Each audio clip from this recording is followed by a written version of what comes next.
வணக்கம். திருப்பாவை பாசுரம் 13.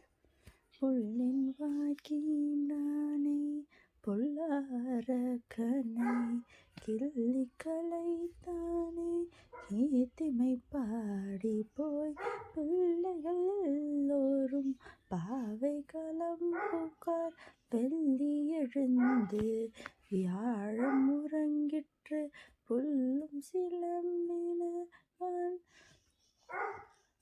போதிர கண்ணினாய் குள்ள குளிர குடைத்து நீராடாதே பள்ளி கிடத்தியோ பாவாய் நீ நன்னாளால் கள்ளம் தவிர்ந்து கலந்தேலோரெம்பாவாய்.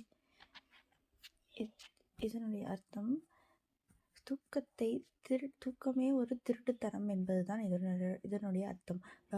நாம் கடவுளை நாம் பிரார்த்தனை செய்யணும், அந்த தூக்கத்தையும் விட்டு. அதோட நம்ம வயதான பிறகு நம்ம திருப்பாவையை படிச்சுக்கலாம் அப்படிங்கிறபடி இருக்கக்கூடாது. ஏன்னா வயதான பிறகு நம்மளால் அந்த புக்கை பிடிக்கிறதுக்கு கூட தெம்பு இருக்காது, வாய் தான் நமக்கு நல்லா வளரும். அதனால் நேரம் இப்போது தான் இருக்குது. நீங்கள் எல்லோரும் இந்த திருப்பாவையை படித்து புண்ணியத்தை தேடிக்கோங்க, பகவானை தேடிக்கோங்க அப்படின்னு சொல்கிறாங்க. இளமையிலேயே பகவானின் திருநாமங்களை சொல்லி அவனது திருக்கதையை படித்தால் செல்வங்கள் நம்மை தேடி வரும். அதாவது இளமையிலேயே நம்ம படித்தோம்னா செல்வம் நம்மளை தேடி வரும். நன்றி. இந்த வீடியோ பிடிச்சிருந்தால் லைக் செய்து ஷேர் செய்வோம். அனைவருடன் வணக்கம்.